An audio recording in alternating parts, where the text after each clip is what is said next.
David Brewster here with the 3 for All, and this is 3 Robin Trower licks from 1980. And Robin Trower is another, guitar legend, very respected and still active. He was on a big tour a couple of years ago. But Robin's claim to fame was back in the 60s, and he was a member of Procol Harum. They released Whiter Shade of Pale, which was a huge hit that put the band and Robin Trower on the map. And he was with that group, for about 5 albums, and then he left and started releasing solo albums. And Robin's guitar style, there's a huge Hendrix influence, and he definitely loves, using effects and getting that syrupy kind of modulated sound, using a univibe, phasing, chorusing, tremolo effects, wah effects, of course, fuzz, octaver, there's a whole bunch of stuff. And, if you're a Hendrix fan, you have to kind of be a Robin Trower fan too, because they kind of go hand in hand. Hendrix was first, and then after he died in 1970, it does seem like Robin Trower kind of took over, and he's a legend of the guitar for sure.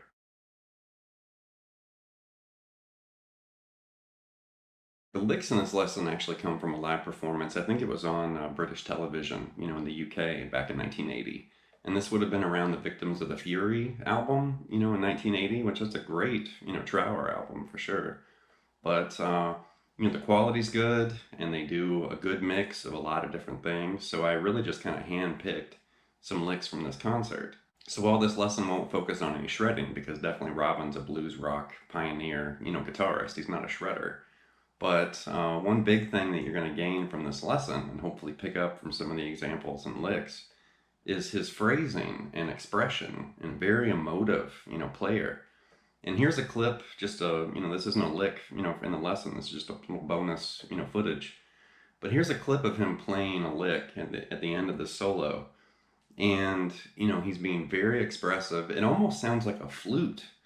And he's got this sustain, and it's starting to feed back a little bit.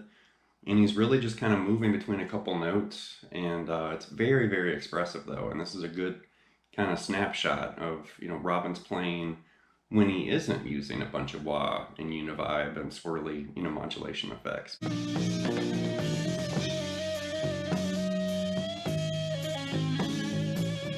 The first lick happens near the end of Day of the Eagle during this performance, and this isn't on the studio recording. This is just something extra he did during this live performance. And it reminds me of something I learned from Paul Gilbert, many, many years ago. Not directly, but from his educational, material instructional videos. But Paul has talked about playing rhythm and then switching off and playing lead and then just kind of moving back and forth and kind of accompanying yourself. Like play a bar or two of rhythm and then a bar or two of lead and go back and forth.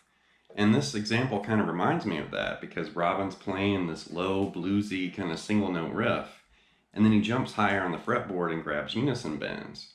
And he's going back and forth from the riff to the bends to the riff to the bends. And it's just cool, something like this.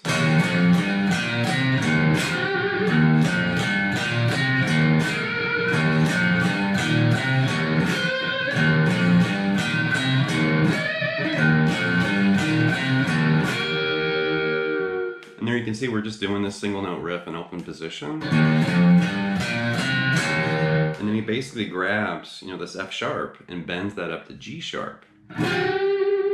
But as a unison bend, very Hendrixy.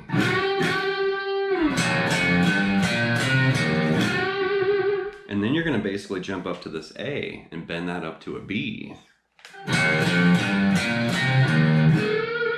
But as a unison bend, you're holding the 12th fret there on the B and bending that 14 up to the unison, which is B. And then do it again, and now you're going to target this B note here and do that as a unison bend on the B and the high E. And then do it again up here with this D. So it's really interesting to have this 4-part unison bend, area here. And then he ends it with this double stop bend, kind of out of, like E major pentatonic right there.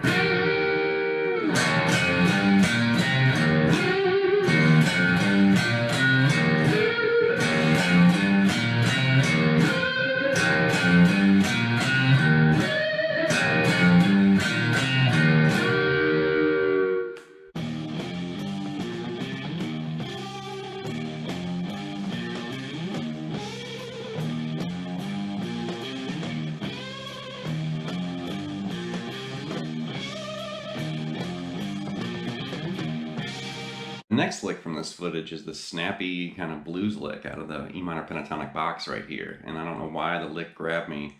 It's the phrasing, the way it's played. It's very kind of snappy and percussive, something like this. And there you can see we're starting with a double stop bend there between A and D, and you're bending that A up to B. And then you're going to basically do a bend and release on that A. You're already kind of bent up to that B, like that.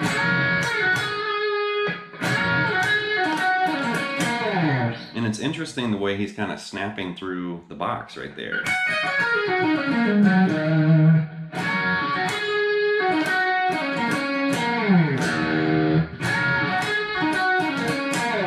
And I just like the way it's put together.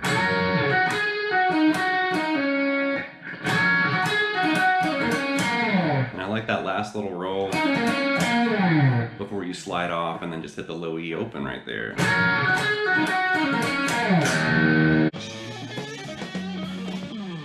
Next we've got this Blurry blues lick in B minor. It's right out of the box right here. And once again, it's all about expression, and phrasing. Something like this. And there you can see we're starting in the box right here. So that's kind of like a B minor arpeggio, technically. And then right there, he's going to jump back and grab this E note on the 5th fret on the B, play that, and then pull off to the open B string. And then you're going to grab the note D right here on the G and slide that back to the note B. So there's where the action is, the interesting part at the end.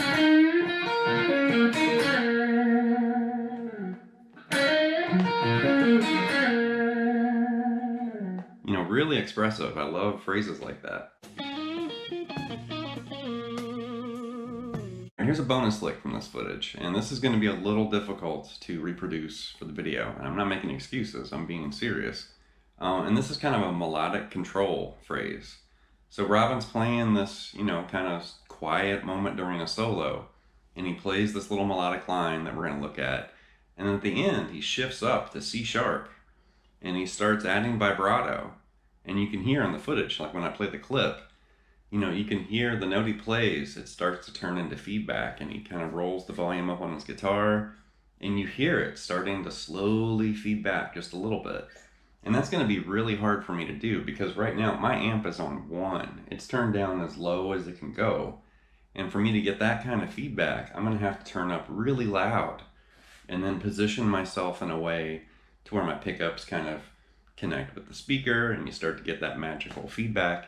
But that's the trick to Hendrix feedback and getting that screaming kind of controlled feedback sound, is you have to turn up really loud, and then you have to angle and position yourself with the guitar to where you kind of communicate, with the electronics of your guitar, kind of connects with the speaker, and then you have that magical area where you can start to get notes to feedback like that, and it starts to, uncontrollably, starts to feedback. But there is this kind of controlled feedback. And that's what this is. So it's something like this.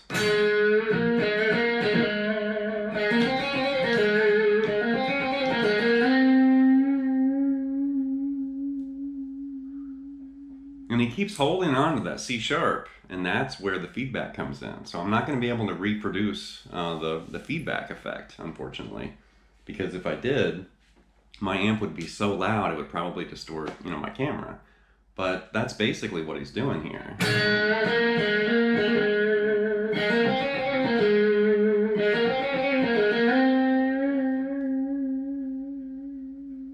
Right? And there, it's really just kind of phrasing out a B minor. And he kind of starts with that bend. And he's just really reaching over and grabbing that C sharp and D on the B string. There's where he's targeting that C sharp and getting that kind of controlled feedback. It's definitely something you can check out and experiment with, but you have to turn up loud, much louder than I'm able to do with my camera, because it would sound horrible if I turned this amp up, loud enough to reproduce this idea. But that's basically what's happening. He's got that magical controlled feedback happening.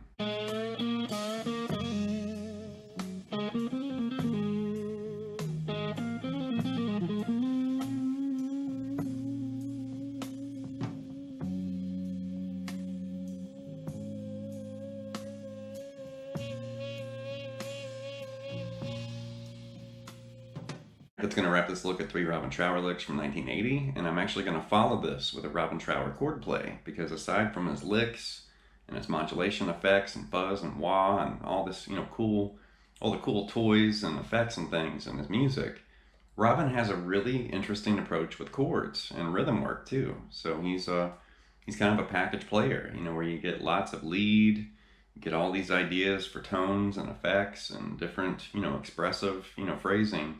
And then you have these really cool chords and kind of Hendrix inspired ideas and stuff in his music. So phenomenal guitarist, sometimes overlooked. If you're young enough that you don't really know Robin Trower, you may not really think to go back and listen to his music, but I highly recommend go back and listen to Bridge of Sighs and some of the classics. And if you like it, then dive in, because he has a ton of albums and music and places where you can find his music and where you can find him playing.